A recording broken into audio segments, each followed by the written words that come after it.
Good evening, ladies and gentlemen. My name is David Thoreau, and I have the privilege of being the president of the Independent Institute. I'm delighted to welcome you to our program this evening.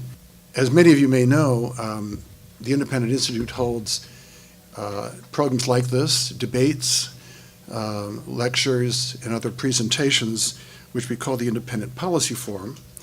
And tonight we're greatly pleased to welcome two distinguished scientists, Dr. Willie Soon and Dr. Elliott Bloom, who will be speaking tonight on global warming, fact or fiction.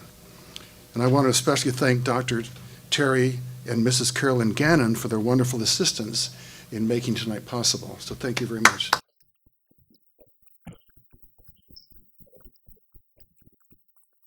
For those of you who are new to the Independent Institute, you'll also find information in your packet about us. I also point out that in keeping with tonight's topic, we included 5 summaries of papers by Dr. Soon in your packet, as well as a copy of the testimony by Dr. John Christie, who is from the University of Alabama, and I'll make a mention about that in a minute. Dr. Christie gave the testimony before the House Committee on Science, Space, and Technology. He's a distinguished professor in his own right of atmospheric science and director of the Earth System Science Center at the University of Alabama at Huntsville. So I hope you'll enjoy that, and that material I think you'll see be quite relevant to our discussion this evening. Independent Institute is a public policy research institute. We have about 140 fellows. We produce lots of books. We also produce the Independent Review, and there's some sample copies out on the book table. We're thrilled also to feature a book this evening called Hot Talk Cold Science by one of our research fellows. His name is Fred Singer. Anyway, the mission of Independent is to boldly advance peaceful, prosperous, and free societies grounded in a commitment to human worth and dignity. And the results of that work does result in the books and publications I mentioned, as well as organizing various conference and media programs like tonight that we're delighted to be hosting. The issue for tonight is one of great dispute, a lot of emotion, a lot of contention. The major presentation this evening is going to be by Dr. Willie Soon. I should mention that the issue of global warming sort of boils down to a number of questions. Is global warming real? Are man-made CO2 emissions a dangerous, imminent, and irreversible threat to life on Earth? Have such predictions been scientifically established? Have the forecasts from the many CO2-based climate models been right? And if not, why not? What about solar influences on climate, including on the clouds, on the oceans, on wind? And what would massive carbon taxes, or perhaps the Green New Deal and other controls, produce for the people of America and indeed the world, especially the poor? Dr. Soon himself received his PhD with distinction in aeronautical engineering from the University of Southern California. He's been an astronomer at the Mount Wilson Observatory, a senior scientist at the George C. Marshall Institute, senior visiting fellow at the State Key Laboratory of Marine Environmental Science at Xiamen University, and professor of Environmental Studies at the University of Putra in Malaysia. He's the author of a number of books, as well as over 90 scientific papers. He's a recipient of the IEEE Nuclear and Plasma Science Society Award, the Rockwell Science Hunt Award, the Smithsonian Institution Award, the Courage and Defense of Science Award, and many others. The renowned physicists Freeman Dyson and William Happer, both with attachments to Princeton, have both claimed Dr. Soon for his exceptional, courageous, and indeed path-working work in and passion for science. So it gives me great pleasure to welcome Dr. Willie Soon.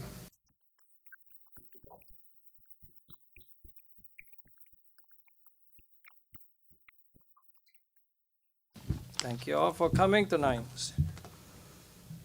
I hope everybody can hear me, yes? Yes. Okay, but if it's a problem of the accent, you just blame it on alcohol. I tend to have this tendency type of language. Well, I really thank you all. You know, it's full house, right? I mean, my typical size of audience is 5, so I really, really humbly appreciate everybody for coming. My job is rather easy tonight because I want to talk about this gas, this satanic gas, we will call it, you know, this satanic gas called CO2, carbon dioxide.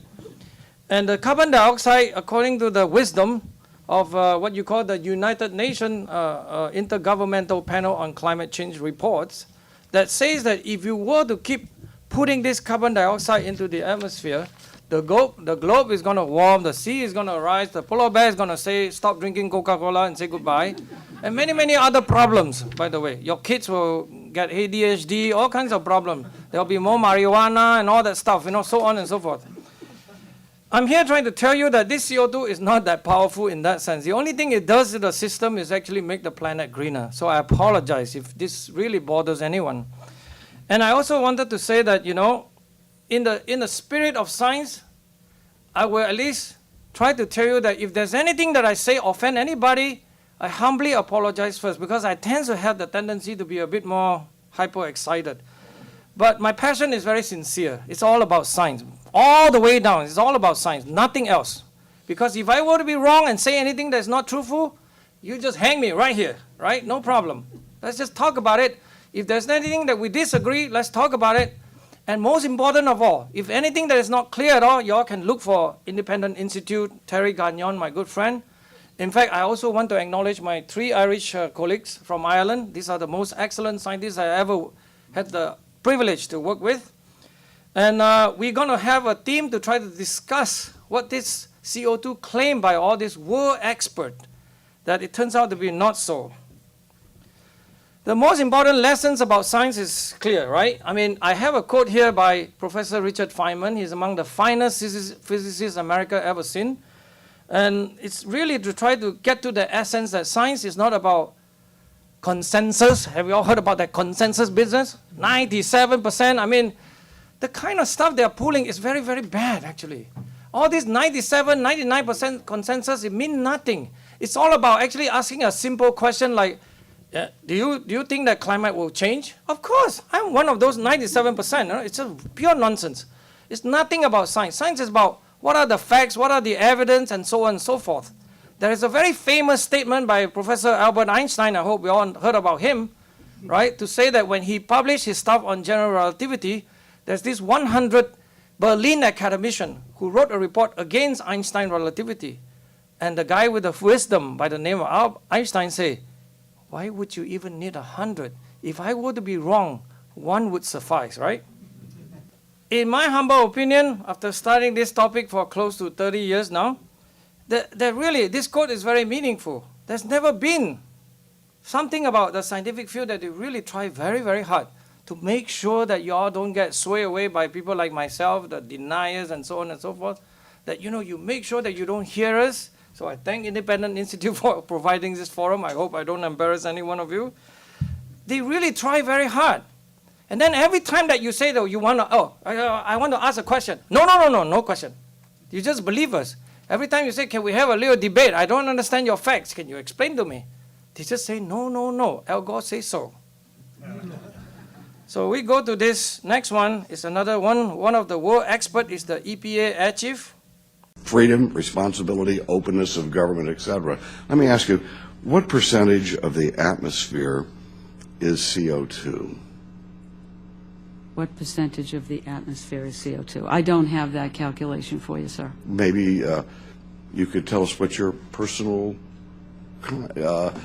guess is on what percentage of the CO2. I don't make those guesses, sir. You're the head of the EPA and you don't know? You have all of these laws based on, you're going to get your staffer to tell you now. But you're the head of the EPA and you did not know what percentage, and now you are basing policies that impact dramatically on the American people, and you didn't even know what the content of CO2 in the atmosphere was, which is the justification for the very policies you're talking about? No, well, thank you. If you're asking me how much CO2 is in the atmosphere, not a percentage, but how much, We have just reached levels of 400 parts per I think I million. was very clear what I was asking, and I was very clear you didn't know. Let me ask you if CO2, from what I have understand, I think let's go, that's enough. It's to make a point. These folks want to regulate. They don't want to even study science, right? It's so hard. I mean, sorry, you know. I wish I can be a jellyfish someday. Well, we have a problem in the West, right? It's been known that there's all this wild-ranging forest fire is damaging our homes and so on and so forth, right? Whatever the reason is, apparently the Professor Jim Hansen from NASA Goddard Institute for Space Study, by the way, you all know who he is, right? He's the father of global warming. He's the man who testified in the Senate in 1988, making a clear statement that he's 99% sure that he has already seen the global warming effect by the carbon dioxide, okay? This is telling you the level of stuff he's doing. He's presenting this talk to show that the forest fire numbers burned in the areas has been increasing, okay? And he showed data from 1960 to about 2017 or so. And this is based on a talk with children, okay, students at the symposium in Taiwan. And I have to say that, you know, that seems very convincing, isn't it? If you are a big authority coming from America, former, you know, NASA director. But I think that God is angry right here, right? You know, something is burning. But the problem is, he's pulling such a childish sort of thing. He put actually a link to the data set where he got it from. But he forgot that the whole data set is available from 1926 or so. Why would he do such a thing, you know? He basically, you all understand, right? He was showing you only that little part, but he forgot to show you from 1926 to 1960. Isn't that childish? Are we serious about science? And these are called scientists, right? And I'm not supposed to tell people about this? I don't even know why he bothered to do this, actually.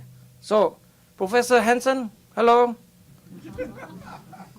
But what happened when you do bad science? This is part of the stuff that I have passion about. You know, when you mess around with science, you mess around with me, right? What happened? Well, you got award. I don't care how many awards he wins. It doesn't matter, okay? It is that kind of problem, the reverse incentive science. You're not only not doing science, you have to do something anti-science to get an award, right?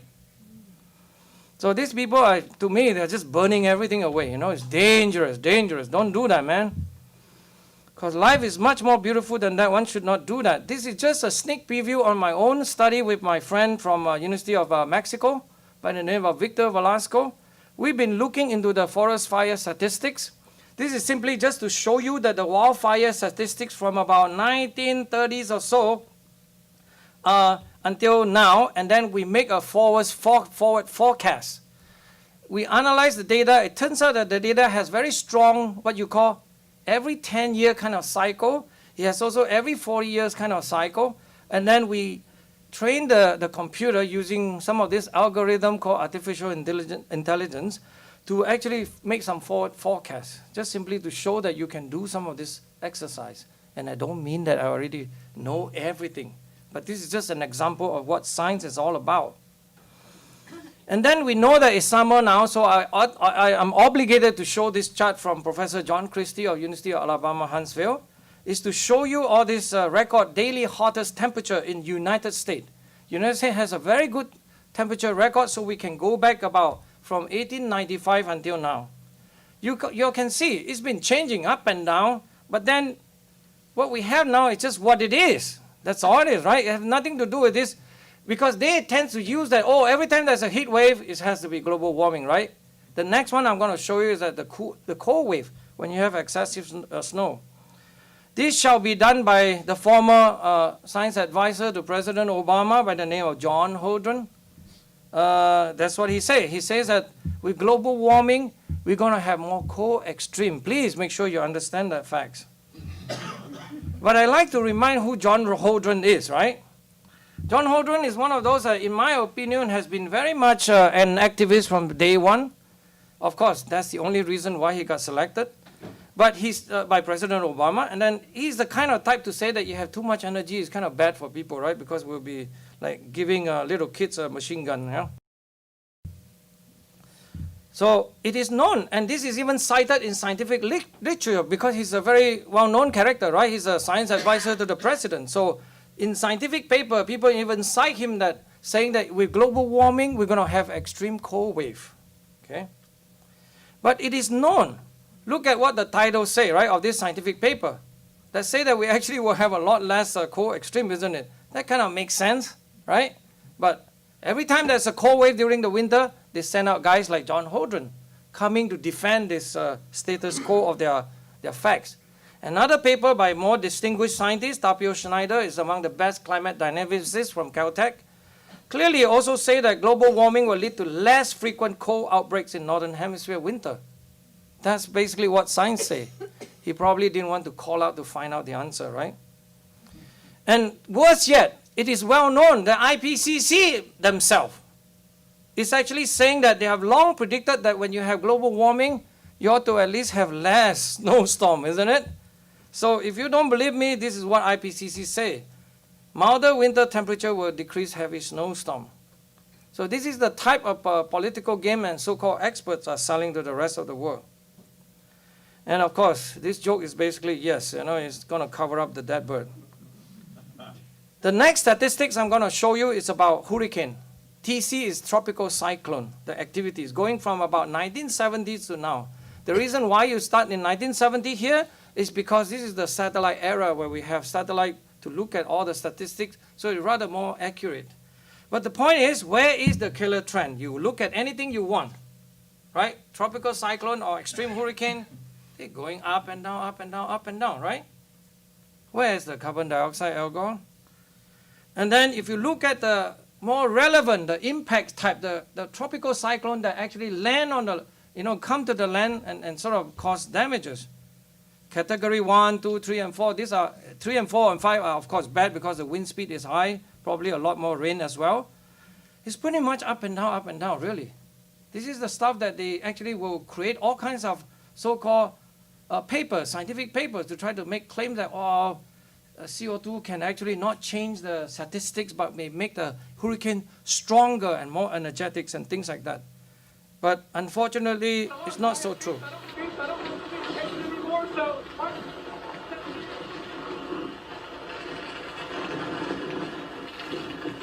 Okay, picking it up here in Wilmington, North Carolina, right at the Intracoastal, and we're in one of these bands. This is about as nasty as it's been. We had some bands like this last night, and then the eye wall this morning, we were not on TV. It was a dark and raucous night at the hotel, and this wind. Because the other day, we have this tropical storm Barry just move in, so you can see the statistics for yourself. If you look at all the landfalling hurricane in Louisiana, for example, the statistics go rather far back, right? 1851 until July 13 of 2019. I don't think you can claim anything out of this sort of thing. Nature is what it is, actually. As far as concerned, we cannot find any carbon dioxide fingerprint in all these statistics. So one other things that we want to learn is always like that. You really, every time you hear a word, no wonder they say, for example, some people worry, why am I showing so many charts? Because you know why? Words are very bad because they are able to deceive you. You have to learn them. Every time they say this and that, you ask them, where is the data? I want to see the data. My good friend from Ireland say, where's the data, right? Let's look at the data. The first data I want to look at is tornado, for example. This is among the 3 strongest. The one that is tornado that is up to 140 miles an hour kind of wind, up to 200 miles an hour kind of wind. F3 to F5. And showing you the statistics from 54 to now. I don't know. I mean, maybe they like to say global warming causing the trend to go down. Oh, no, it's not possible. It's not possible. Joking aside, you have to study this issue carefully. And then my good friend, the meteorologist Joe Bastardi, who say that, especially this 2019, we have a lot of tornado in the Midwest. But the blame on global warming is completely baloney, right? Because this May was very cold, by the way. So to form tornado, you need very sharp gradient, like very warm in the tropics and very cold on the land here. Then you possibly can have that.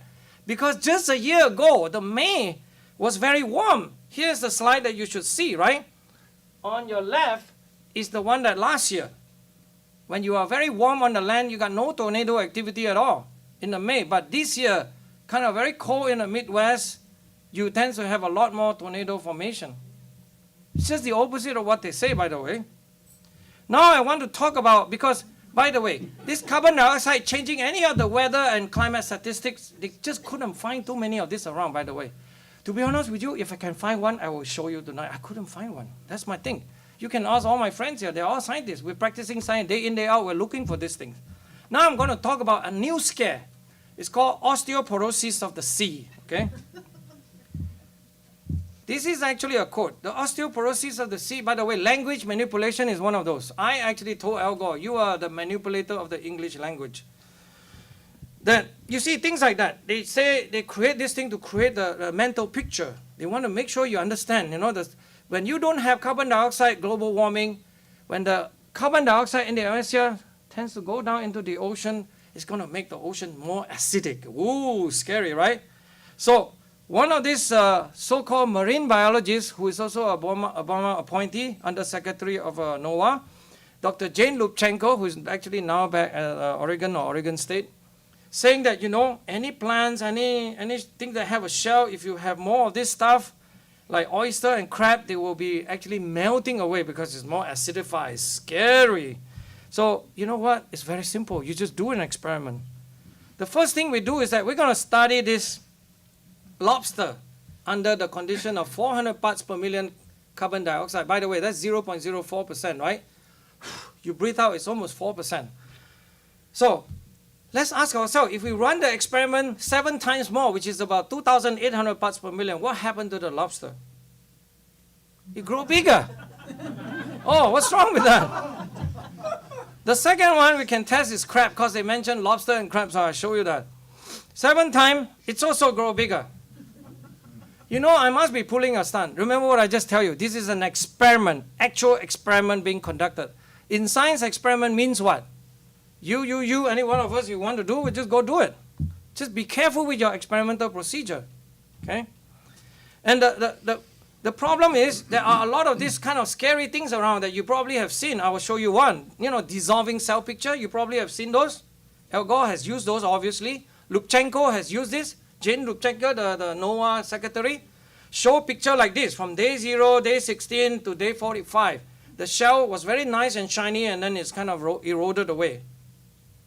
Willie Soon is lying to you. Well, go home, refund, boy, pay money back. Unfortunately, this is another one of those magic tricks. They did not conduct the experiment that you have carbon dioxide and then it bubble through the system and then cause the change in the carbonate by carbonate cycle, so don't study chemistry tonight, but something like that. You have to study this properly. Instead, what they do is that, as I put a quote here, I better not me talking about it. These are all experts studying all this topic. Guess what they do? Instead of letting the CO2 bubble through the system, they put weak hydrochloric to speed up the process because they don't even want to wait for the equilibration of the system. Those experiments that I show you takes about 2-3 months to work properly, okay? And they do that. You don't want another one. This someone was famous because in the newspaper she quoted that she's an Obama supporter. Things like that, supposed to gain more credibility, right? I don't care. Just be honest in science. You never ever tell lies, okay? And then, yes, this is just one more extra quote just to make sure that you understand, because these people have been running Japanese too. Japanese probably not influenced by US politics, right? They also show that they have run those experiments by just adding weak hydrochloric acid instead of running the carbon dioxide to show the effects. So every time when I see this, I remind myself on this, going on this road. So be careful, there's always sharks around. So let's get back to global warming, right? This is the typical graph they show from about 1880 to now, let's say, right? You measure that, oh, the globe is warming. If you show the relationship with carbon dioxide, oh my God, did you see it? It's almost a perfect correlation. If you plot the carbon dioxide on the horizontal axis, the global temperature on this is perfect correlation. Finish, clap hand, guys, clap hand, come on. We all know, another important lesson in science, right? Correlation doesn't mean causation, right? If you really believe that this is to be true, I'll close door, I'll go home now. Really, seriously. Because you know why? I told Terry that I want to get a lot of chocolate, I throw it to all of you guys. Because according to some statistical study, that the more chocolate you consume, the more chances of you winning Nobel Prizes, guys. Yeehaw! Anyway, prizes are the most deceptive business about science, actually. Well, let's study this carbon dioxide, right? Let's study that within the context of energy flow within the climate system. The first reminder I want to remind everybody is that it turns out that this climate is among the most misunderstood subject, because Al Gore, the average D student, thinks that he understands climate. My God, it's as sure as gravity. He always say that. You guys are just denier, right? But to understand climate, you need to study what? Astronomy, solar physics, geology, geochronology, geochemistry, sedimentology, tectonic, paleontology, paleoecology, glaciology, climatology, meteorology, oceanography, ecology, archaeology, history. And that's not even complete. And these guys say that if we just change the carbon dioxide content in the atmosphere, that we're going to control the whole system. It's a bit ridiculous, actually, right? And then when those people say that, what's the difference between weather and climate, right? They always say, climate is something like, because according to World Meteorological Organization, it's 30-year average of the weather. That may be very nice to teach a student. It's true, you need to give them pedagogical aspect, which means long-term averages. But who says 30 years? It could easily be 50 years, could be easily be 100 years, right? This is all the kind of stuff that is, not quite the truth. It's only half truth, right? Do we just really want to learn half truth all our life? Half truth plus half truth, it really doesn't add to a truth, right? It's actually a pure lie. You cannot send a man to the moon like that, okay? It's a joke, actually. Be serious. Science is very serious. So greenhouse effect, well, I'm not going to explain it because my friend going to kick me because we study this issue very carefully. But the idea is that you added more carbon dioxide molecules, it's interact with the energy flow in the climate system, and if you have more carbon dioxide, you will tend to warm the climate, okay? So let's study this carbon dioxide. Who thinks that the most important greenhouse gas in the climate is carbon dioxide? Oh, very smart audience. It's actually H2O, really. It's water vapor, right? In all forms. In the vapor, snow and ice and liquid form, right? That's in fact half of the job. If we want to study climate change and all that, you really need to study hydrology, okay? And just to give you an example, don't mind the complexity. All the arrows is meant to tell you that, please don't get confused, but then it's to try to show you the climate is really complex, okay? And I'm going to show you, if I click all the individual components and compare the role of carbon dioxide and water vapor in the climate system, let's say who is in charge, right? So first thing we go is we keep clicking. All the blue one turns out to be controlled by water vapor.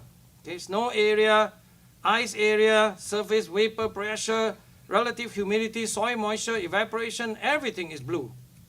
And then they say that if you just change the carbon dioxide, that you're going to get that.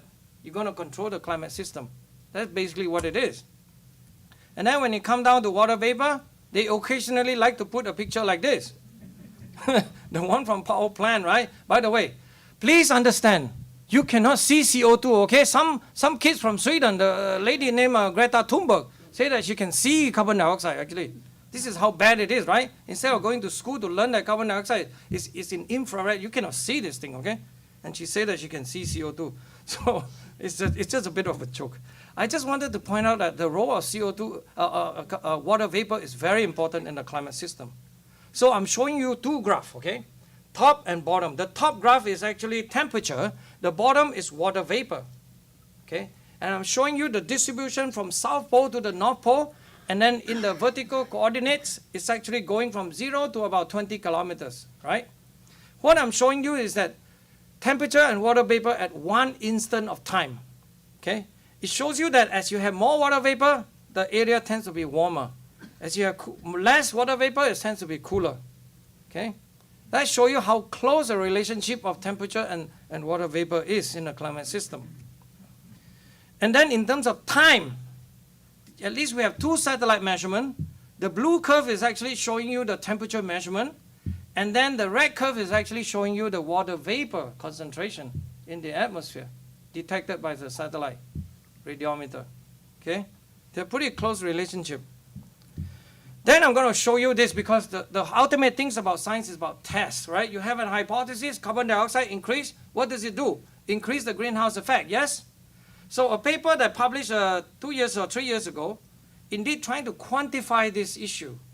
And they tend to find that the last few years you tend to have this so-called flattening of the greenhouse effect, which I will show you by this graph. From 1980 to 1991 or so, there appears to be some kind of increase of the greenhouse effect. And then by the time you reach about 92, 93, if you keep plotting the greenhouse effect, it seems to be flat, going up and down. So what this is telling you is that if you study the energy flow in the climate system, that the last few decades it's been flattening. There's just, even though the carbon dioxide is rising, it's true, that one is still true, by the way. But the greenhouse effect has been flat. So what does it tell you? It tells you that carbon dioxide is actually playing a minor role in the total greenhouse effect in the climate system, really. Because this effect of flattening is caused by two things. The cancellation between the water vapor and the cloud effects, okay? But not controlled by carbon dioxide at all. This is actual measurements. If you don't like this, look at the result from Antarctica and Arctic. They measure something called the outgoing long-wave radiation. Satellite could do those things. It's showing you something like this. So I think in terms of testing the empirical effects of what carbon dioxide do to the system, it's fairly convincing that no such thing exists.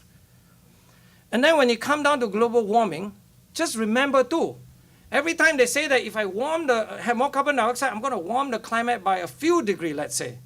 But the few degree in the context of a city like a Boston, I'm basically showing you the daily temperature in Boston from January to December. Okay? And then they say the global warming going to change by 2 or 3 or 4 or 5 degrees Fahrenheit, let's say, on this scale. We go from anything from 10 degrees Fahrenheit to 80 degrees Fahrenheit. And we're talking about this tiny thing that is very hard to detect, even if you allow their theoretical speculation to be true. So in that, I'll just conclude that I'm going to protest. I'm going to save the Earth. I'm going to stop continental drift.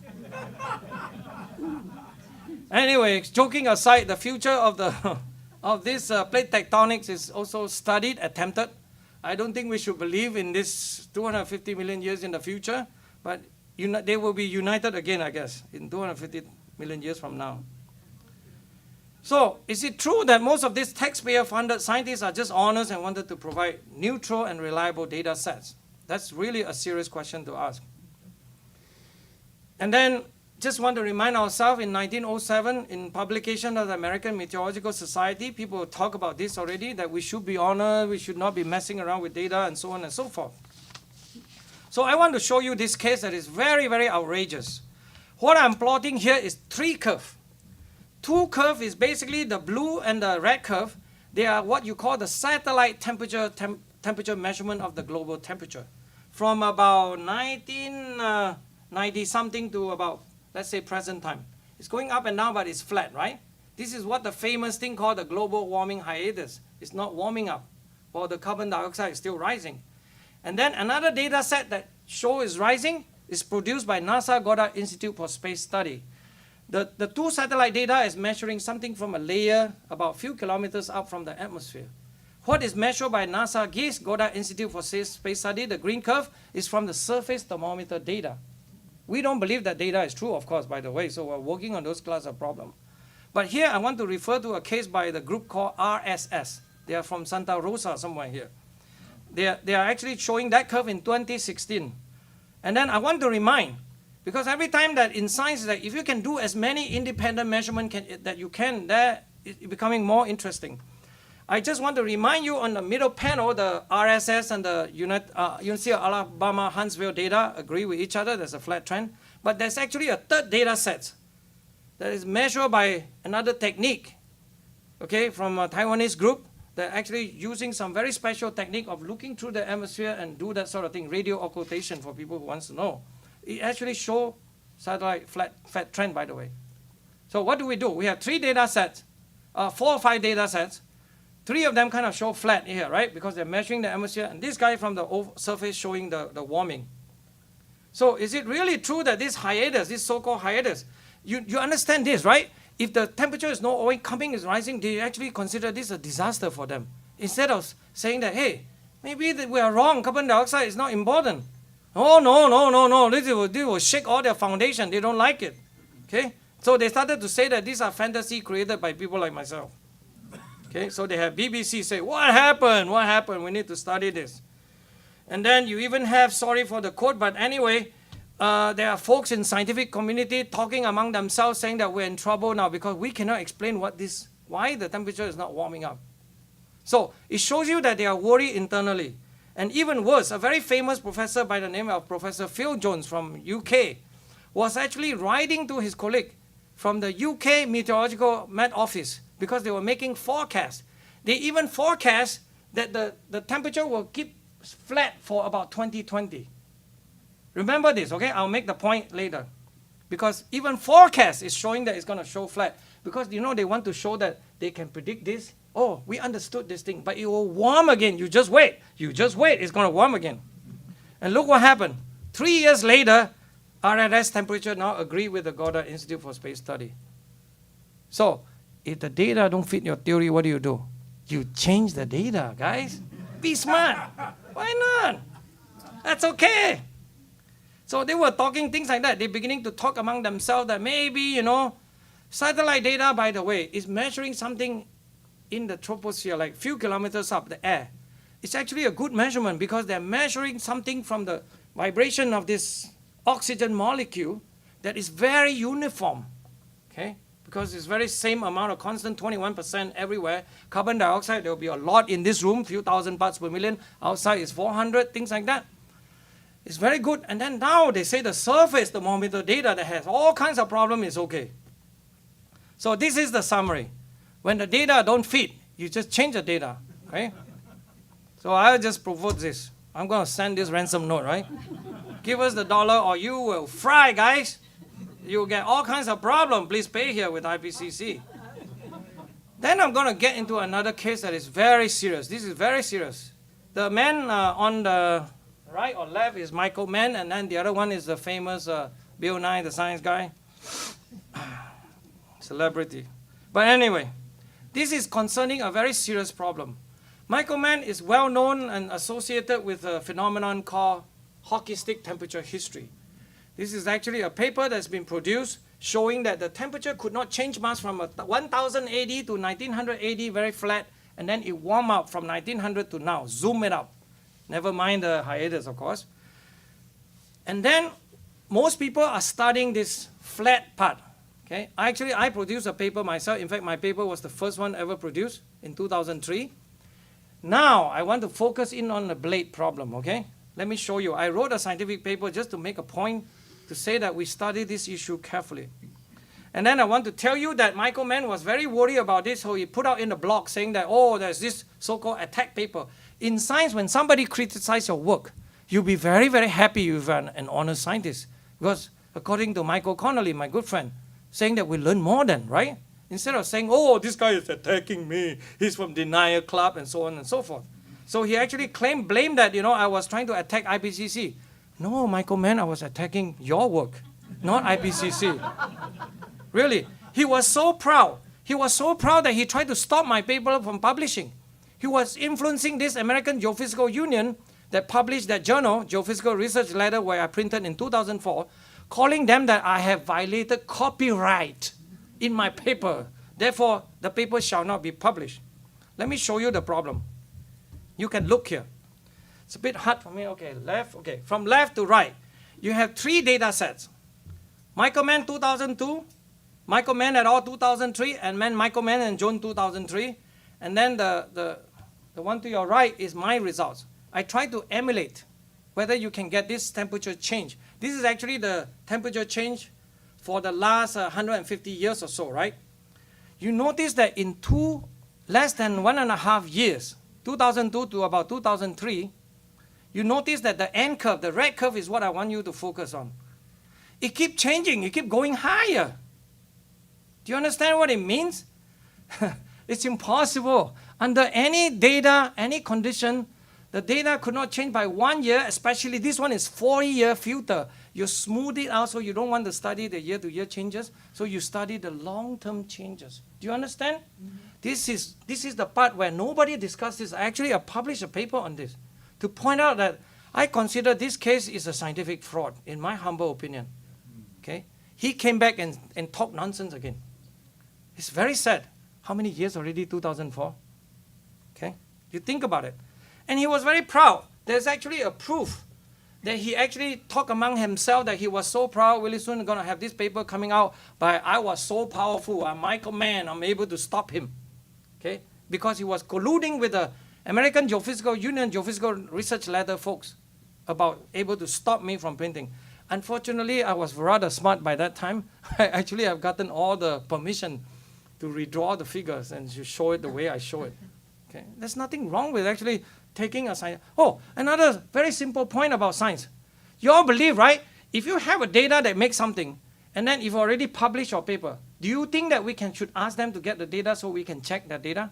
Do we agree? Raise your hand. Yes. And do you know what is the typical answer, right? No, the dog ate my homework. No, you cannot have it. If I give it to you, you just want to destroy my idea. That kind of work, okay?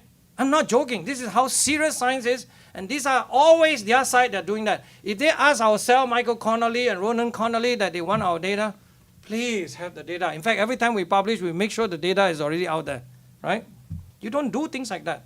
And then he become actually delusional. He think that he's a Holocaust survivor. He claiming that we're doing things like this.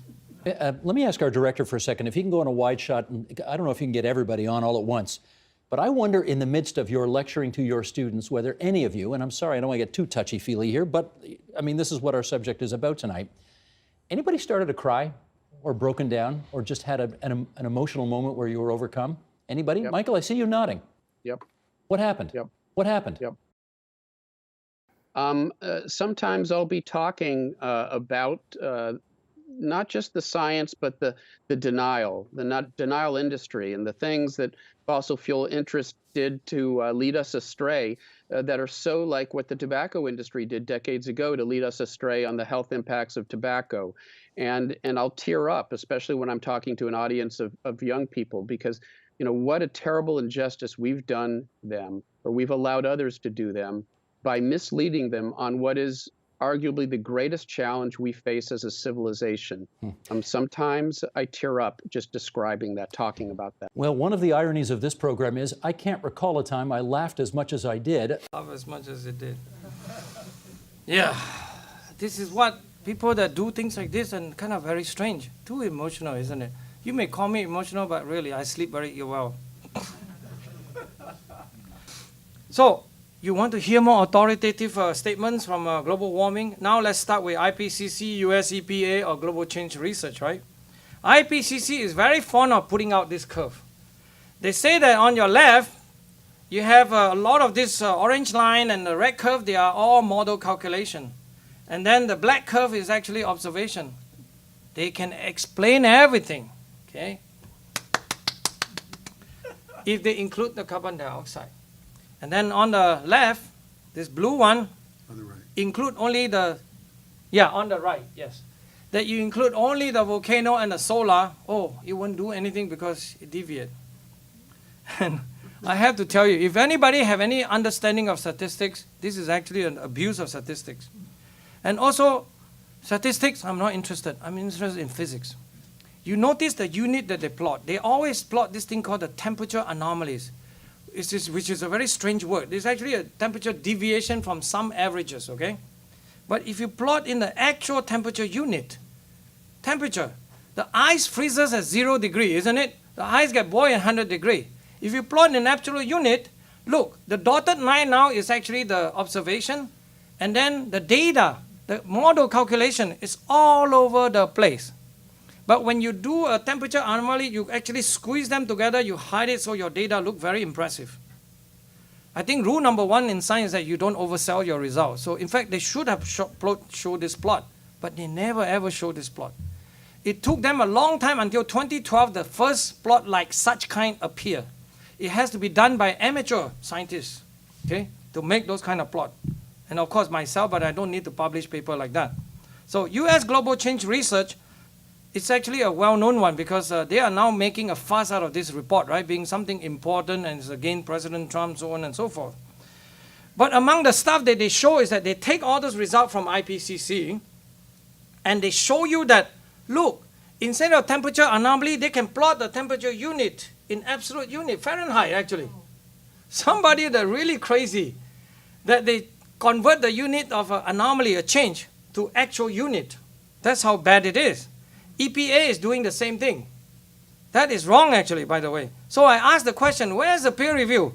If, by the way, this is a phenomenon that is very serious. It's going to kill science, in my humble opinion, because it's not about peer review anymore. It's all power review system. And it's very, very urgent and very, very dangerous. If you care about science, you really need to speak out. So it's really true. It's from the, basically, anomalies. Instead of showing all those ranges, there's somebody foolish think that you can convert this into absolute unit. But these things are not representing that at all. Okay, I hope you understand that. And this is just another example to remind you. The model is all over the place. They have too much ice, too little ice, and all that kind of stuff. When they have too much ice, okay, I'm going to melt some of the water and throw it into the ocean. It's showing you that the climate modeling is in a very big trouble state. Then, that was long ago, maybe about 10 years ago. But now I want to show you even more recent example. This is a very prestigious lecture in JPL and Caltech. Von Karman, Theodore von Karman is a very good fluid dynamicist from Caltech. That this guy was giving a talk, and he was talking about carbon dioxide and temperature change for 800,000 years from Antarctica. But the problem is, the ice core data is showing you the temperature anomaly, the difference. Do you understand? It's showing you the difference between certain mean period. So it's the change of a temperature.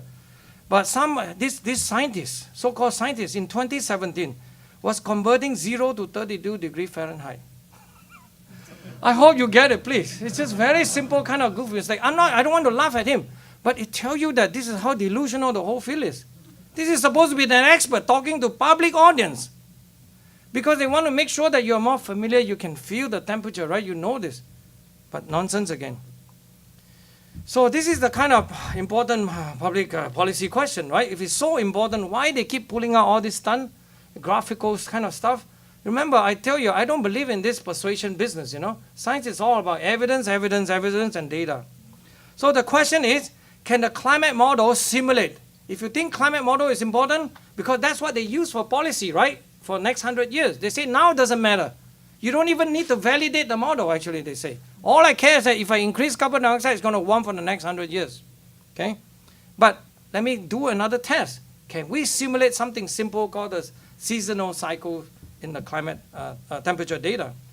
So I'll show you that if you plot the information of the seasonal cycle of the temperature, northern hemisphere temperature, from about 50 years, for 50 years, you plot something on the vertical axis called the amplitude, you know how large the season number is, and then the phase, the timing of the peak, whether the summer warming and winter cooling sort of thing, when it comes. You see that the data, the climate model data is all over the place. So let's see if they can hit the jackpot. Where is the observation, right? So the observation is right here. Oh, they miss it by a lot. It's bullseye, man. I'm going to throw my thing. I'm going to throw my dart. I'm going to hit somebody, right? So season is very serious. Come on. Listen what I just told you. Yeah. The climate model cannot produce a seasonal cycle. And they tell you that know something about the climate system, isn't it? Okay? Then another serious scare that they always do is that they say, oh, the last 150,000 years ago, there's a period called the Eemian warm period. Because remember, now we're living in a period called interglacial, called the Holocene. And then 20,000 years ago, we live in an ice age, right? When the ice is about 2 miles thick in Boston and New York and reach as far south as Delaware, there's a lot of ice. So the big swing, the climate system going up and down.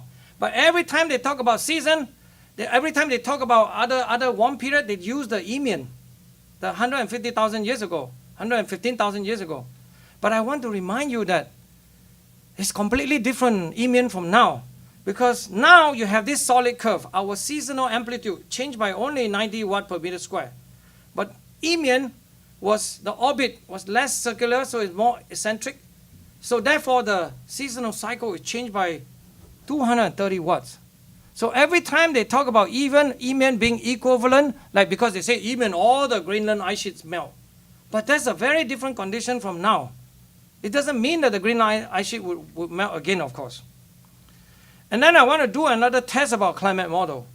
Because according to them, that if one model is wrong, that's okay. You know why? Because we're taking a lot of averages, right? This is actually a quote that is slightly embarrassing. I don't wish to embarrassing him, but he actually say it. It's by a professor of chemistry from Rice University, of course a Nobel Prize, that he say, the sobering conclusion about future warming using climate model are based on these elaborate models, right? It's usually wise to be suspicious of computer model. You have complex situation, but we're not talking about one scientist model. It's a number of programs give similar results. With that, let me challenge Professor Ko.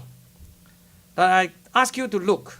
If I have all this bunch of passenger jets, do you want to know what the average passenger jets is? And if I show you, would you go on it, right? So it's mean that if you average all the result that is wrong, it doesn't mean that you're going to get it right, right? You're going to get it more wronger. I don't know what it is. Here's what the average passenger jet look like, right? So I don't think we want to take that jet, right? I hope we can send our go on that one. So it's a very simple proposition. If you really think that you can solve the problem like that, you give me a faster computer, right? But I want to point out that there are many follies. Just 2 examples to show you the problem of current day, today, 2019. What kind of problem we have in climate model. Here's one example. The first example is to ask the question, how well can the GCM, which is the global circulation model, which is the global climate model, right? How well can it simulate cloud structure? On your right is observation. On your left is GCM, right? The computer model. It really don't agree too well, isn't it? No. Right? You cannot simulate the cloud. You're going from 90 South Pole to North Pole. You go vertical height, right? From surface to basically high up in stratosphere or troposphere, right? It's very bad. And then you ask a simple thing. How about sea surface temperature? More or less similar. If you compare, this is actually a calculation, and then you compare with the difference with the observation, you can see that large part of the Pacific Ocean and Atlantic Ocean are cooled by relative to actual observation for 5 degrees Celsius. That's quite large, by the way. So for climate model, I have very simple proposition. That most of the time they got the right result for the wrong reason. And then people like to say GIGO effect. The well-known GIGO effect is garbage in, garbage out. For me, that's not a problem. If it's garbage in, garbage out, I just ignore it, right? It's garbage in, gospel out is the problem. I'm very far near the end now, so please be patient. The thing I want to show now is basically about sun-climate connection, which is my area of study. The picture is just to give you the essence that the sun is powering all the energetic in the system. The typical story how IPCC would say sun is not important is to show you graph like this. They use a concept called radiative forcing. According to them, carbon dioxide gives you 1.82 watt per meter square over the last 260 years. And then the sun gives you only 0.04 watt per meter square. Game's over, right? Really, they win. I clap hand because if this is true, if this is how the climate function, is to look at the change in the system all the time and not even think about season. This is why they avoid season, okay? And that's the reason. The same information, you can plot it like this. Because the sun is indeed the big giant gorilla in the climate system. This is actually a very nice picture of the sun in X-ray taken by some colleagues from my workplace in X-ray. So to finish off, I want to show you another way. Those that came and saw me last night at the library in a church in Woodside, California, that I show a way to study sun-climate connection, which is to say that because the thermometer data is very confused, if you take the urban data, you don't know what it means, so you take some rural station, so you study that to see whether there's any implication of the sun effect there. I think I show that there is some effect, and we have published paper on that. This is another way to look at it. So my proposal for tonight is to say that if you want to study the sun effects on this climate system, you better don't go and study the temperature during the night, isn't it? Am I right? So you study during the daytime maximum. That's basically the question. I think I should skip a lot of this slide, but I want to show you a bottom line. It's not a good idea at all to study the sun, the temperature during the night for the sun effect. Because at the night, you tend to form this thing that there's a cold stuff near the surface and the warm stuff. So you have what you call a boundary layer. So the atmosphere and the surface are not so connected because the thermometer is sitting on the surface. During daytime, it's a lot more easier to study this, right? Because it's more connected to the surface. Okay? So It's really an amazing simplicity. It's just something in the hunch that I say. You study the sun effect during daytime maximum daily temperature. If actually not so cloudy, guess what happened? You might be able to see something like this. The blue curve is the temperature maximum, the daily temperature maximum from the United States versus the solar irradiance, the red curve. If you don't believe that, you also can see that in Canada. If you don't believe that, you can see roughly of that picture in Mexico. Okay? And then finally, because the metric that I measure is called the solar irradiance, it's actually giving you information about the sun's incoming radiation more or less near the surface, more or less near the atmosphere at the top. There's a basic problem that we have a problem because this is the hardest science problem for climatology, which is to understand cloud. What does it do? What does it change more? Because in cloud there's so many types, that sort of thing. So, do we have evidence to see that the effect of the sun at this upper atmosphere reach all the way to the surface? That is extremely hard to find the data. It turns out that I was able to find one set of data, okay, that shows that the radiation does reach the surface.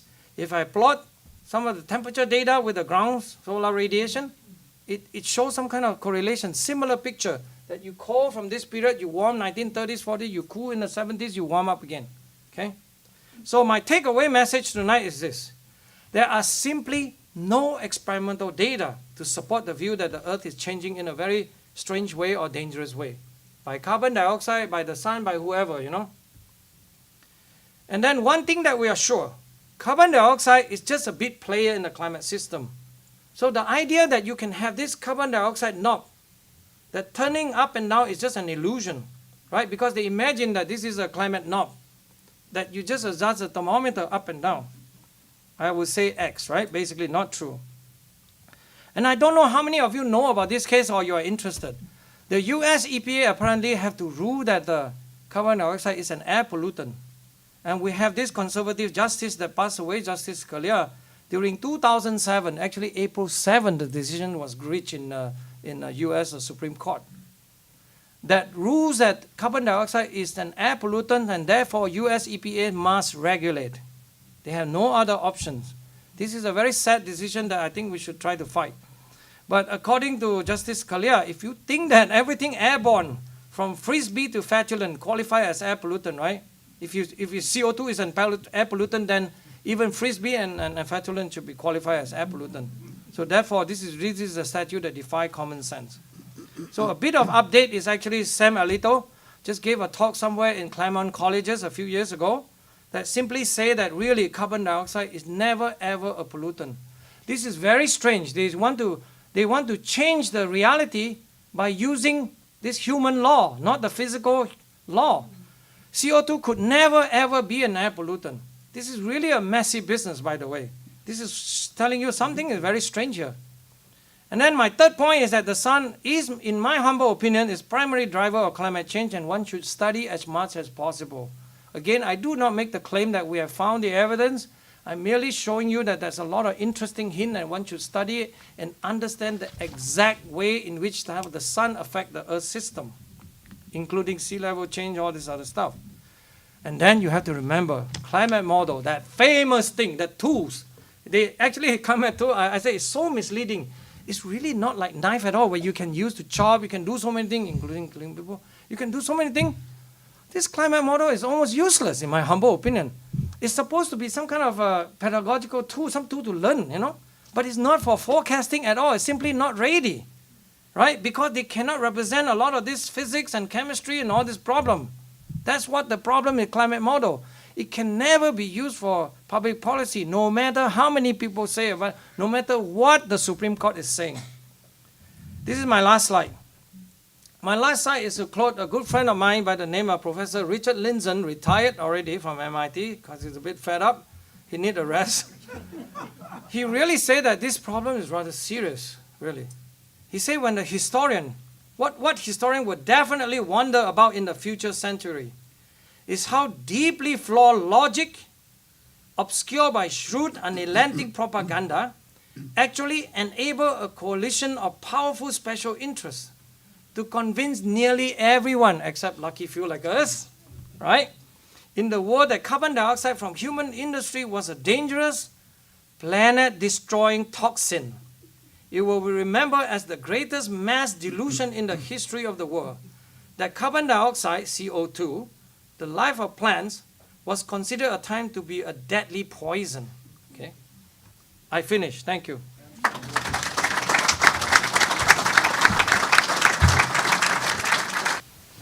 Thank you, Dr. Soon. We're quite pleased to have Dr. Bloom, who has kindly agreed to comment. He is Professor Emeritus at the Kavli Institute for Particle Astrophysics and Cosmology at the Stanford Linear Accelerator Laboratory at Stanford University. He's a fellow of the American Physical Society. He was a member of the SLAC, that's the Linear Laboratory team, with Jerome Friedman, Henry Kendall, and Richard Taylor, who received the Nobel Prize in Physics. He received his PhD in physics from the California Institute of Technology. He's the author of numerous scientific papers and the recipient of the Senior Scientist Award from the Alexander von Humboldt Foundation. Dr. Bloom?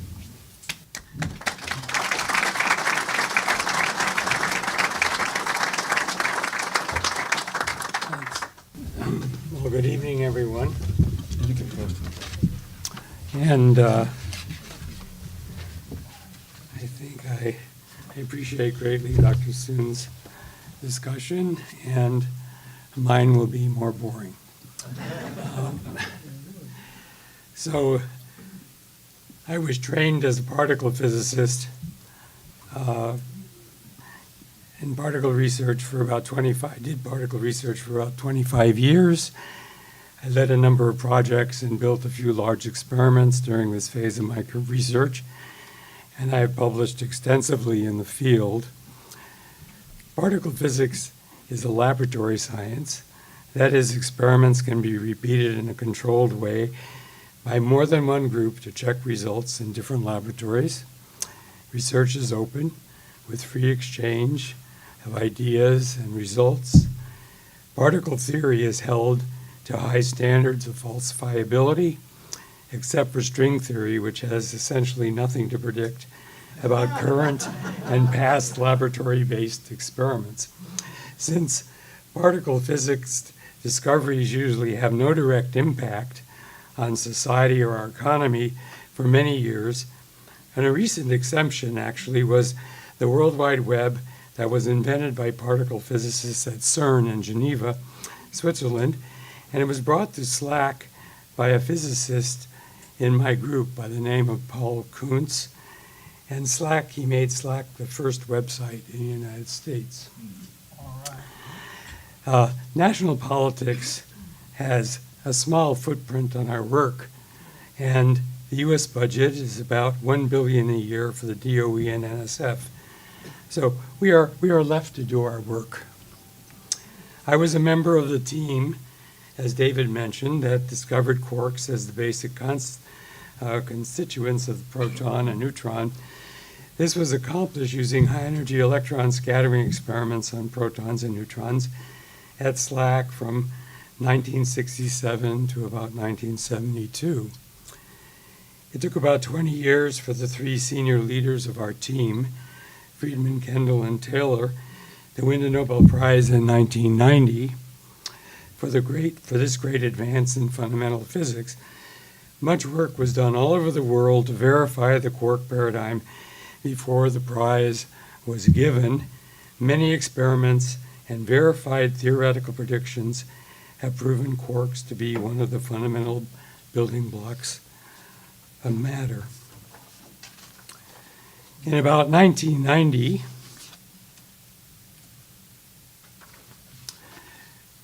I changed my field of research to particle astrophysics and astrophysics. I was active in astrophysics for 25 years and helped build two satellite-based telescopes, an X-ray telescope and a gamma-ray telescope, and made many observations and published extensively in the field. Astronomy astrophysics has a minimal impact, again, on society and our economy in the short term. However, this field of study has more impact politically than particle physics due to the much larger budget of NASA as compared to the U.S. particle physics budget, about a factor of 10. And much of this money goes to private companies to support the NASA mission of space exploration and science. So again, even with this larger 10 billion, 15 billion number, national politics have a relatively minor impact on our scientific work. There are no alarmists and deniers about theories in astronomy and astrophysics. The closest the theory comes to predicting the end of humanity, possibly in the near future, is a direct asteroid hit, which implies the need to get early warning using astronomical instruments. Nobody disagrees with this precaution, and the cost for due diligence is not large. Astrophysics is an observational science. One can rarely repeat laboratory-based experiments to check on astrophysical observation of the stars, galaxies, our galaxy, galaxy clusters, cosmic microwave background, etc. Considerable input from physics, like classical physics, quantum mechanics, general relativity, that is verified in laboratory experiments and astronomical observations and expected to hold true throughout the universe is very important in this field. It's used extensively. Astrophysics is an observational science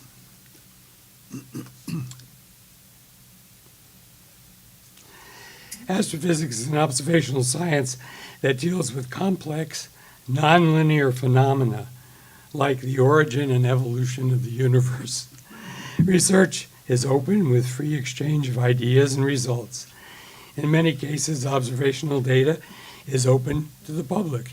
You can go to the web and download this data yourself, and you can get help from NASA to analyze the data, and you can publish it if you get the peer review.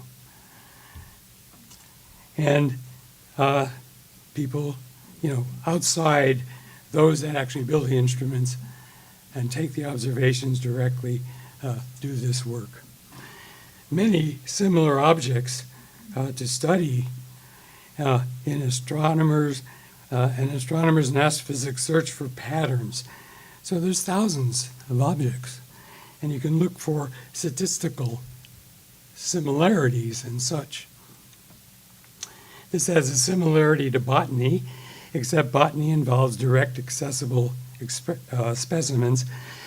Some success with theory, for example, general relativity's description of the universe, stellar modeling, and other examples. But theory usually incorporates a lot of phenomenology and frequently needs serious corrections as more observations are made.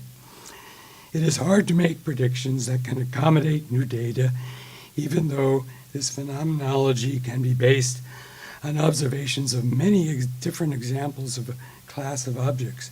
For example, stars, black holes, active galactic nuclei, etc.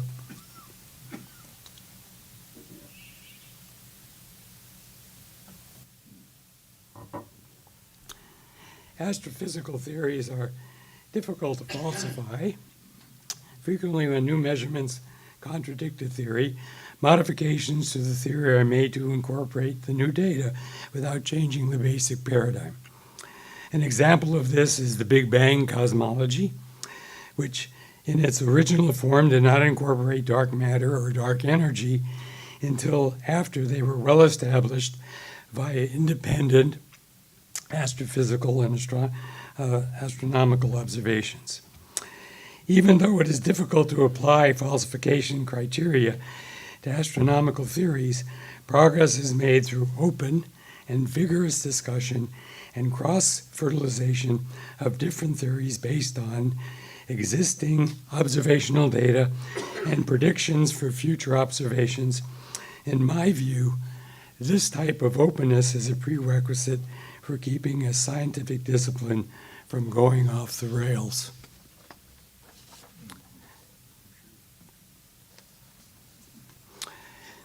After I retired from Stanford in 2016, I started to study natural and anthropogenic climate change.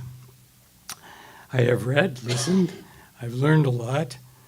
I'm like a graduate student again, in a certain way. But I am not an expert near the level of Dr. Soon.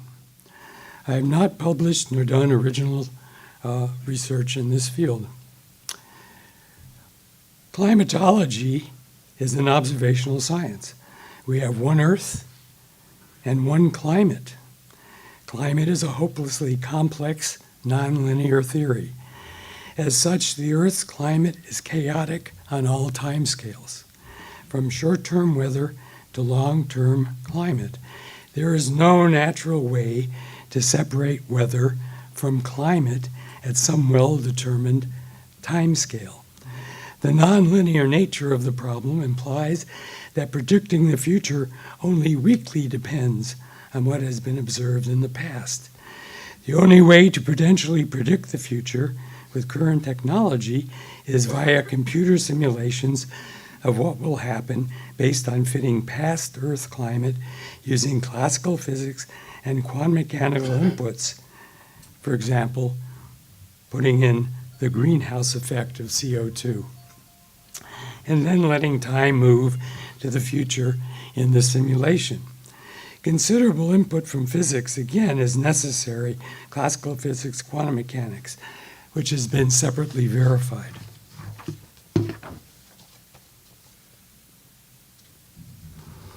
There are many climate historical artifacts to study. Willie's talked about a number of them.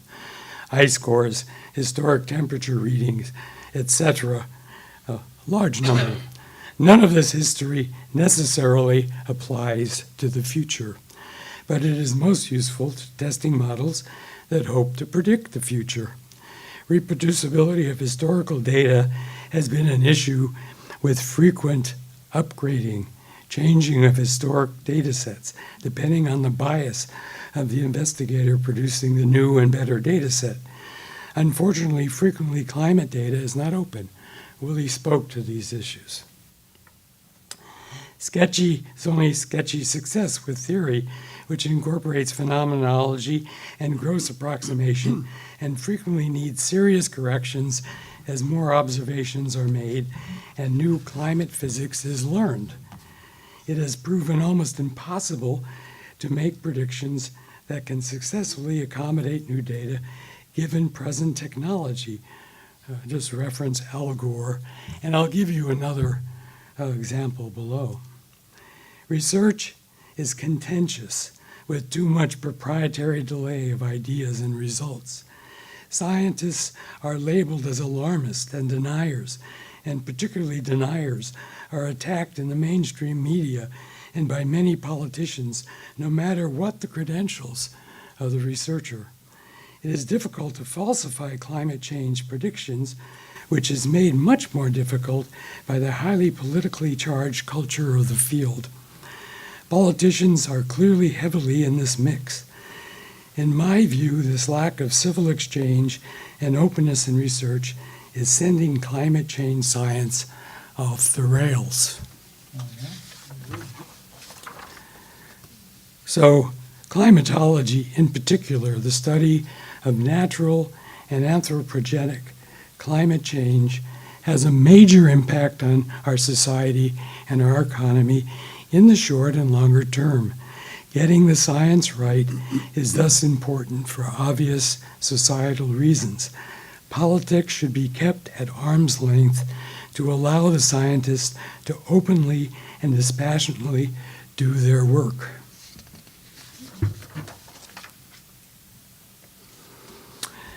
So now I'd like to talk a little bit about the IPCC reports of pending doom. The worst-case IPCC models predict runaway heating of the Earth over the next 50-plus years due to anthropogenic-driven climate change, greenhouse gases, and other effects. The IPCC recommendations, mirrored by mainstream media and by many politicians, demand very expensive and disruptive action starting now to limit the emission of greenhouse gases to avoid catastrophe. Many experimental results do not support this urgency of action. They indicate that we likely have more time to reduce greenhouse gas emissions, and this is a good thing. A good book that gives a more moderate and, in my view, realistic view is Beyond Smoke and Mirrors by Professor Burton Richter, winner of the Nobel Prize in Physics in 1976, recently deceased, and he was a colleague of mine who I knew well. It's an educational book for the interested layman.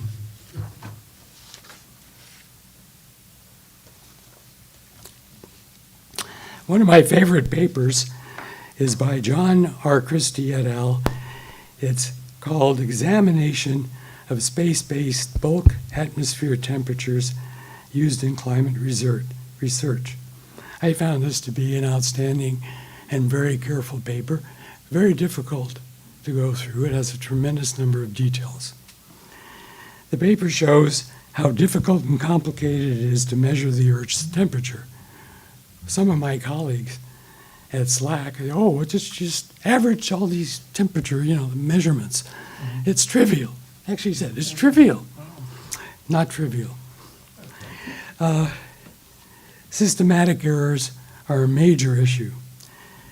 In this paper, the authors state that models are over-predicting temperature increase in the tropical zone, that's plus or minus 20 degrees latitude, and they measure the profile as you go off the Earth up, and they show how the climate models have a very difficult time reproducing that. And they say, we would hypothesize that a misrepresentation in the models of the basic model physics of the tropical hydrologic cycle, that is water vapor, precipitation, physics, and cloud feedbacks are likely candidates for this agreement.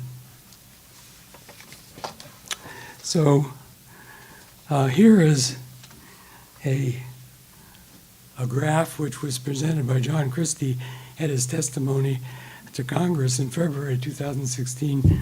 You have a copy of his testimony in the materials that were given to you. It really is a great thing to read. It's easy to read, actually, and compares the model to data. And you see the data is the dots and squares, and they go over a time period for satellite data 1979 to 2015, and balloon temperature data 1979 to 2005. And then some average of all the IPCC models are given as a red curve, and you see that they are dramatically over-predicting today the measurement of the balloon and the satellites. And this is quite a large factor. Interestingly enough, there's this Russian model I indicated, which does pretty well. So there's a lot of freedom. It has to do with the sensitivity to the forcing from carbon dioxide. And if you make that forcing not so much, you can get better agreement with the data.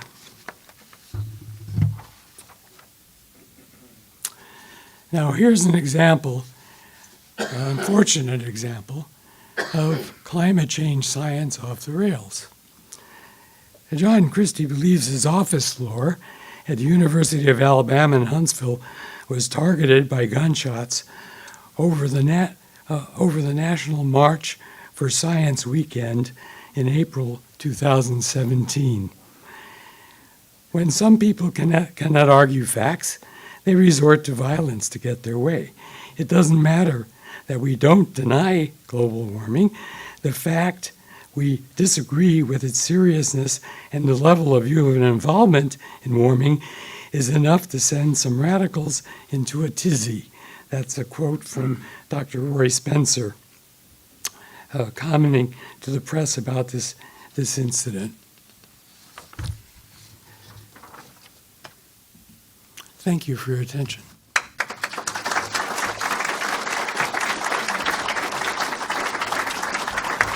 I would like you to present the best argument that you found most persuasive to support the dangerous anthropogenic global warming, and also one argument, the best one, against it, that you find the most persuasive. One for, one against. And also I'd like to ask you, what is the, in the scientific community, what percentage of scientists truly are scared and they believe that we're destroying the planet because of the CO2 emissions? Thank you. You want to start? Okay, I can start first. In terms of their most convincing argument, it's a hard task. But I think the best one is probably the one I showed, that correlation of temperature with the carbon dioxide. But unfortunately, I already know the problem there is the carbon dioxide measurement is okay. It's the global temperature measurement that is completely controlled by mostly the urban heat island effect, for example. So it's not a valid data in that sense. The heat island effect is Yes. the effect of urban areas on temperature. On temperature measurement, yeah, it goes up. That's why if you use the, let's say, satellite data, you know that it's not going to show the effect. So sorry, I give them the best case I can. And then the most convincing case, I guess, for that is non-alarm is basically that you just look up the planet Earth. It's actually over the last, we have data for maybe almost 20, 30 years now, that if you measure the leaf index, the greenness of the planet, you can do that kind of measurement reasonably well, errors and a lot of stuff, but we know, we can monitor. The planet does get greener. So that's essentially telling you that carbon dioxide effect, you cannot find it in terms of temperature or weather or polar bear, whatever you want, right? Pizza, number of pizza being eaten by alcohol. But it's basically that it's a very benign gas. It's a beneficial gas for the human. So that's about all I can say, right? Elliott, anything? Well, to me, falsifiability is very important in testing theories, and as I mentioned, it's difficult to do in climate change, but I'm used to that because astrophysics has similar issues.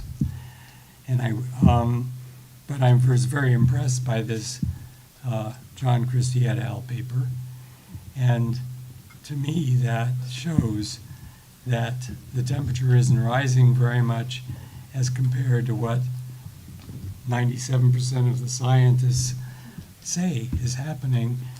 And I, having carefully gone over his paper, I agree that his results are probably correct. With respect to dangers, I think that Bert Richter's book is a good resource there.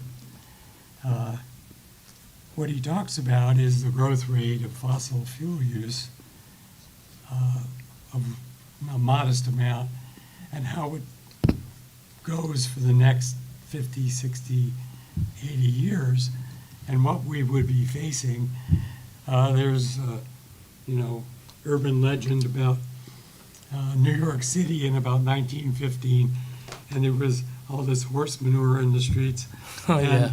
They're removing 2.5 tons of horse manure a day. And then people started projecting, well, if this keeps on going like this, we're going to be up to our eyeballs in horse manure every day. Yep. And something came along, a new technology called the internal combustion engine and fossil fuels. And that really solved the problem for a long time. So that's, to me, the issue. Yeah, or the whale oil, right? Imagine killing all the whales. We come from a fully renewable, 100% renewable, a few hundred years back. We go now and then come along, we found fossil fuel, we use it, and then now they want us to go back. It makes sense, actually. Yeah, Richter doesn't like How about renewables. how about the lady right here? Oh, okay. Dr. Soon, I don't think I caught what your intention was on one data pair set you presented, namely on temperature and water or water vapor concentrations. And forgive me, I think I must have misunderstood. You appeared to be saying that temperature was a function of water vapor. Isn't it the other way around? The higher the temperature, the higher the dew point? Well, you could be right on that point too, but it depends on what causes each of the variable first. So example, again, that's exactly a very good question, right? For example, I would say that, for example, one of my hypotheses, that's the way that the sun will hit the climate system is actually causing the water vapor to evaporate and then therefore coupled with the temperature field, right? Something to that extent. That needs to be studied carefully. But just to say that to dismiss it out of hand is always a very bad idea in that sense. That's about all I say, actually. Thank you. I think the scariest thing for me in this is that this isn't the first time I've seen science co-opted by politics. I was a scientist when the AIDS theory was politicized.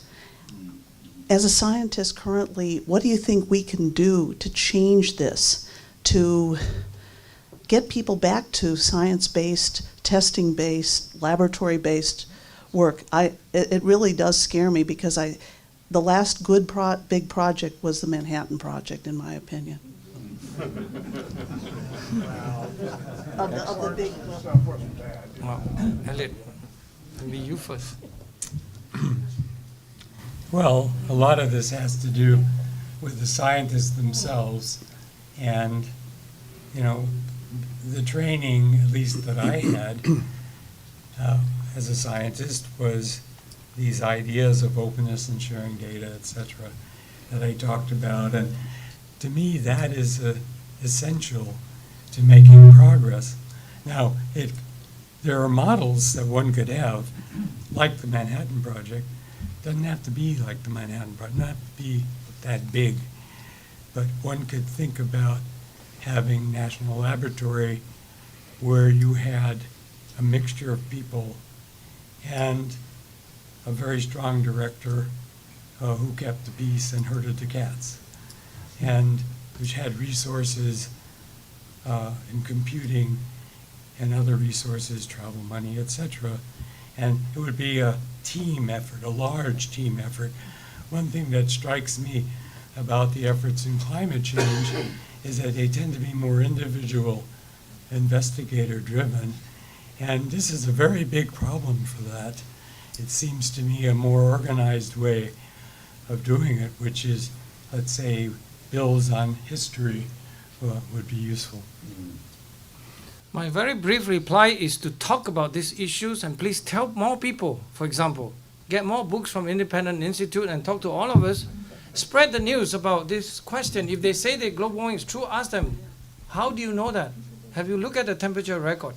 So do you find that the scientists that are siding with global warming are actually true climate scientists?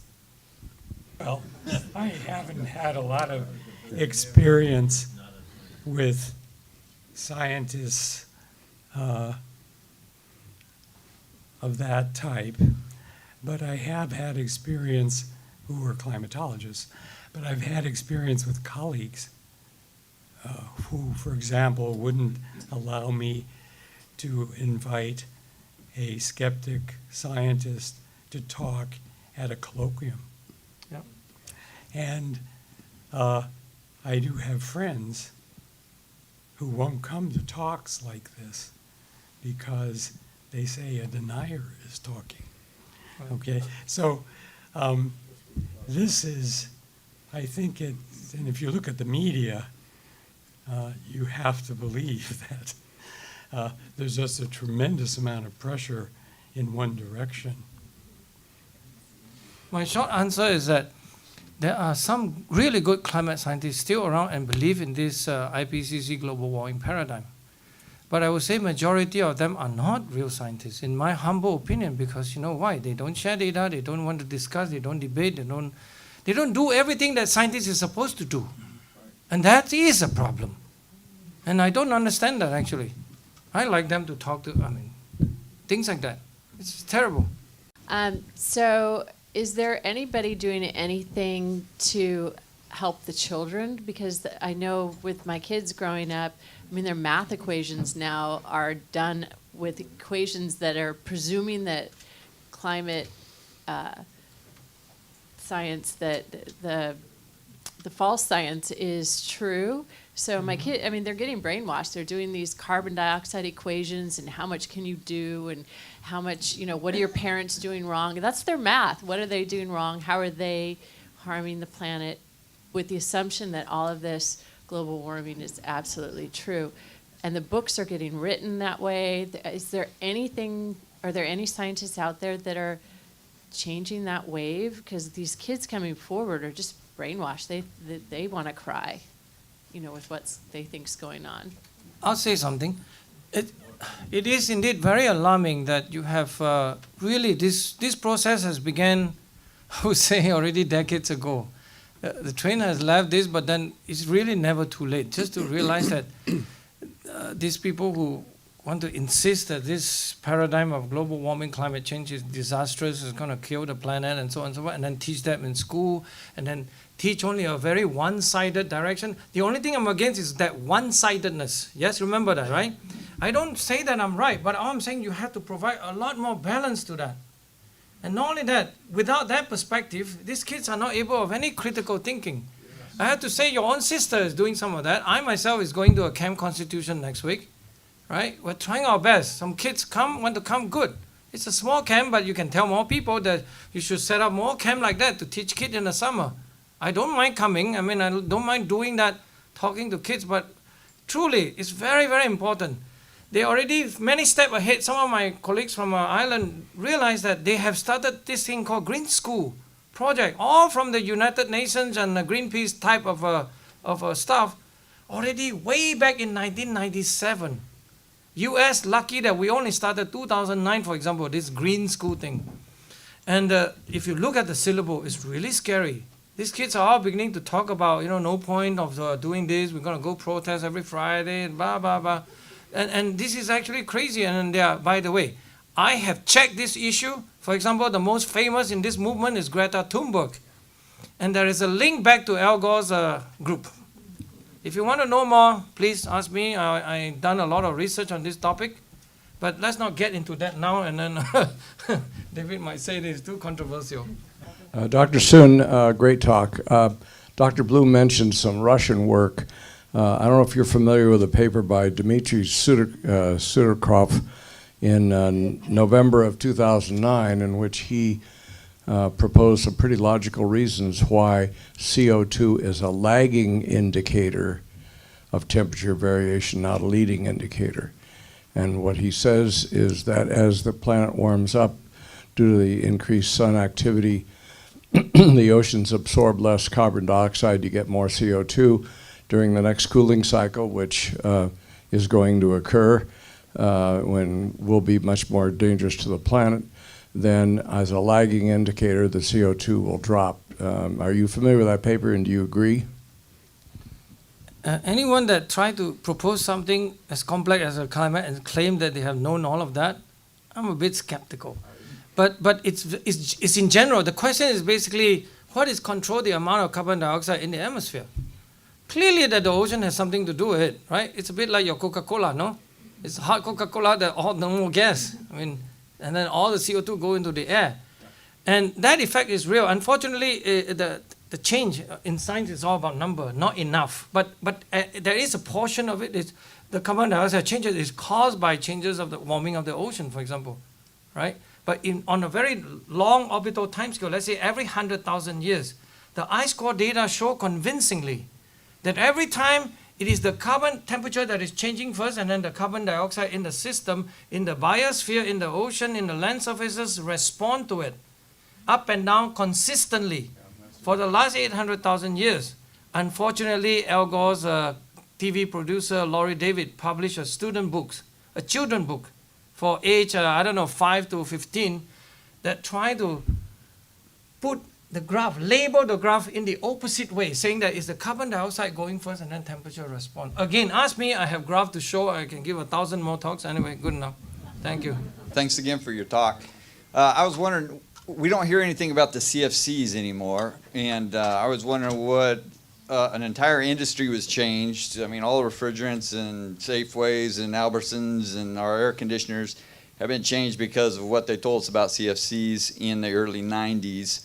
How come we don't hear anything more about that when they're continuing to vent CFCs, R12, R22 in other places besides the United States? I do have an answer for that. Let me state my best understanding. This CFC, the problem is actually to ban it is to basically say it destroys the ozone in the stratosphere, right? Very simple answer. Ozone, you have 90% in the stratosphere, 10% in the troposphere, okay? And they've been always focusing that it's because of CFC. There's details about attaching to ice particle and break the chlorines, and then chlorines reactive and break the ozone in the stratosphere. I just say forget about all of that. Let's do a thought experiment. Einstein says it's a Gadekan experiment. Take all the carbon O3, the ozone out, and ask yourself if the ozone will come back at all, even if we have some CFC in the atmosphere. How long you guys it takes that you're going to come back? How long? Want to guess? 9 days. You're too quick. It's actually very short. It's not 10,000 years. It's not 10,000. It's not 1,000 years. It's not 100. It's not 10. It's about 150 days. The time constant is very fast. What they block your mind is, that's why I tell you that protocol, that policy was not necessary. Right. If you study history, it was because DuPont was running out of the patent for this control of CFC, so they have to come up with HFC and all these other alternatives. It's terrible manipulation.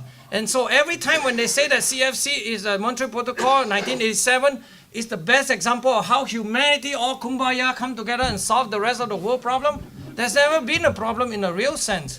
I'm very sad to say that because I don't understand what the fuss is all about.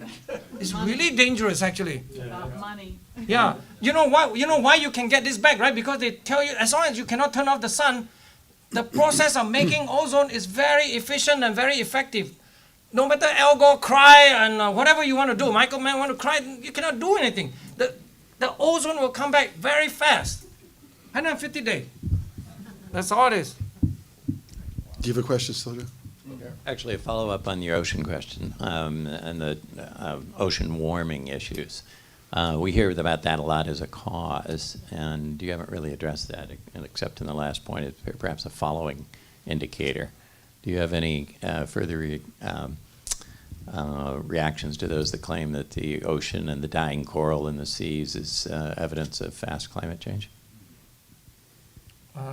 If I understand your question correctly, I hope you understand what I just did in the experimental stuff on ocean acidification.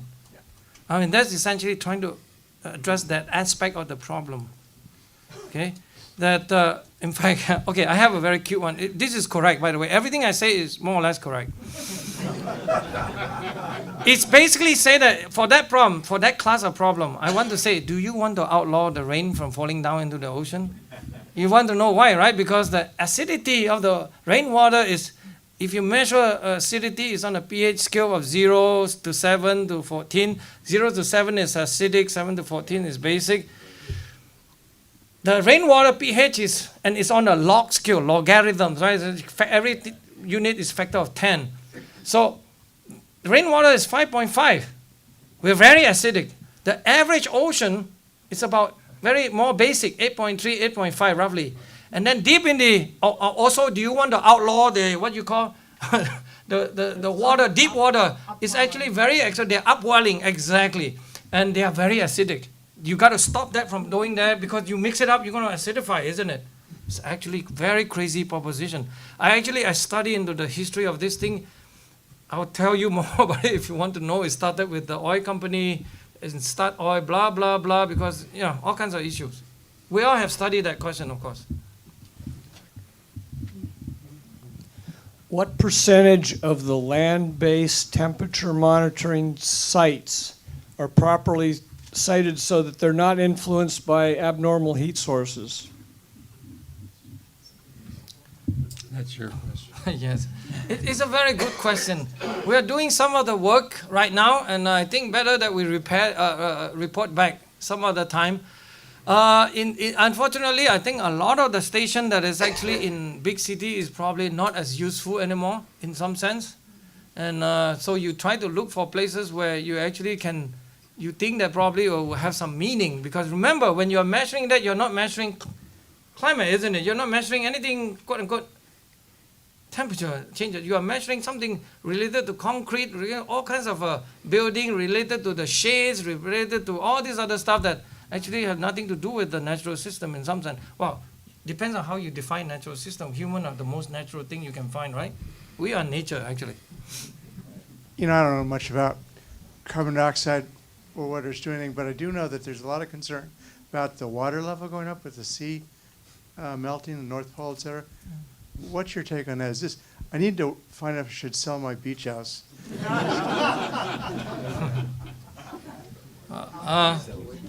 We talked a bit about that yesterday. I don't want to squeeze that into this talk, or else you'll go crazy, right? Because so many topics, and they will kick me out anyway. We have a video that probably you asked Terry Gagnon. I think we have information on sea level and all these things that we're studying.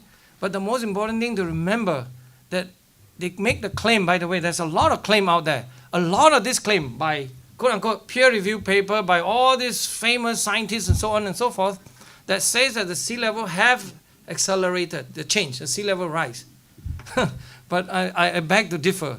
You really need to look at the data and how they acquire the data, so on and so forth. There's just simply no such evidence exists to say that sea level is accelerating. And there's a lot of confusion in this issue. And one of the hardest part for scientists to do is to understand how does the ice sheets and glacier play a role in the sea level changes, okay? But I just give you an idea. The Earth system, this is stuff that you really need to know geology, you need to do all this other work, okay? I just give you a simple idea that a lot of the time they think that it requires that you have a lot of ice sheets, big ice sheets to provide the melt water. I found out that if you want to, and then I want to ask another question.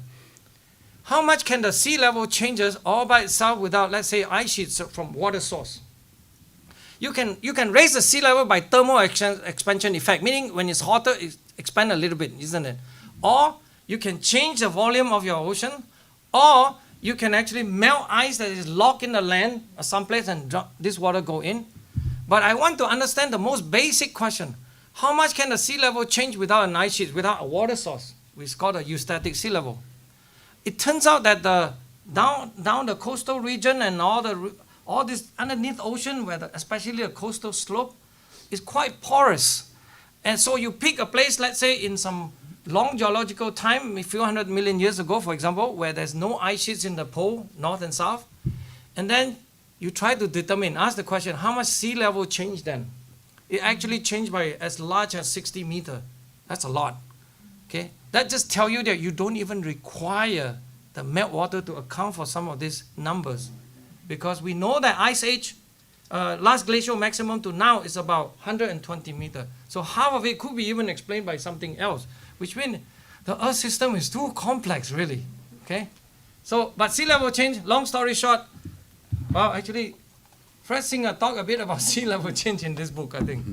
My question is simple. What can we do to change, to affect the change? Like in California here, you have a Congress that's like not representative of the people. I mean, people want one thing, they do their own thing. How can we affect change?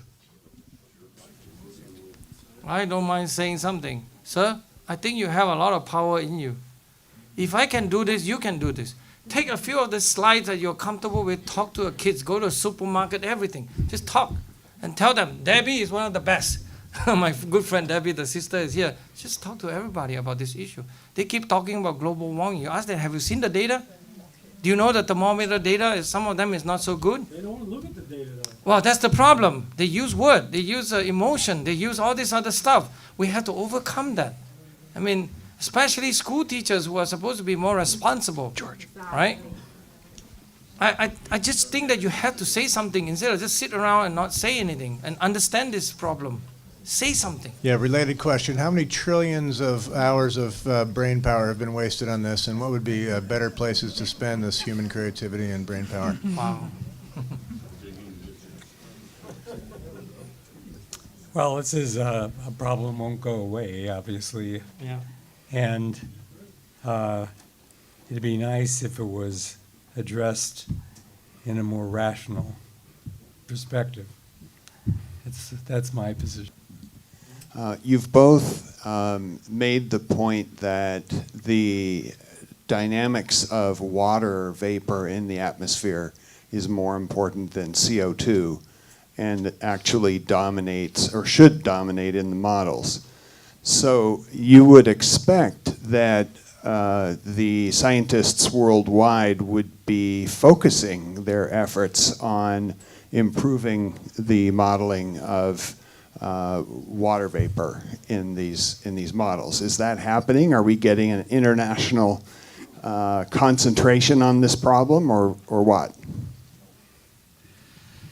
Okay, please, I answer this, yes? In simple word, no. In fact, if you ask me today, this is part of the reason I continue to be activated on this issue. The state of the science today is very embarrassing. We're not really forward at all. We're walking backward like doing a moon dance. I give you an example. In 2000, year 2000, I was already just a postdoc, and I went to this international conference doing an invited talk. And I was outlining all the fundamental problem on climate modeling, like not having the hydrology right, by showing you that even for the cloud cover, when they quote unquote, they try to represent cloud cover, it's an equation that they just tune some of the numbers they want to use. Okay? Like showing that the ocean thinks it's just crazy, it's just, you know, the circulation's supposed to go this way, they go backward, all this sort of thing, right? And that's 2000. I have a list of, let's say, 14 problems. You ask me today, how many of those 14 problems are improved or studied carefully? I would say none. It's going backward. I remember that conference very well because you know why? The person at that conference meeting that was very angry at me was IPCC chairman, Sir John Houghton. He said, how dare you criticize IPCC and all that stuff? I say, why not, sir? I say the reason, and they say, oh, we know about all this problem. I say, oh, thank you very much, you know about the problem. Because some of the problem does go back a long way, even 60s. For example, they don't have enough wave heating so that the stratosphere is always too cool. So when you compare with observation, it's completely off.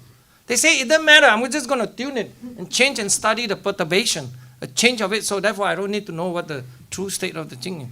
That's the way they behave. They are against it. And I answer Sir John Houghton, I say, unfortunately, sir, all this problem will remain unresolved for a very long time if I don't talk about this thing. And you can imagine, is it about science? I was just a postdoc. I'm not threatening, I'm just saying what I understand. And I published a paper on that too, of course, with Professor Kirill Kondratyev, which is the rector of St. Petersburg University, a good Russian scientist. I want to thank our speakers for tonight, and if you join me.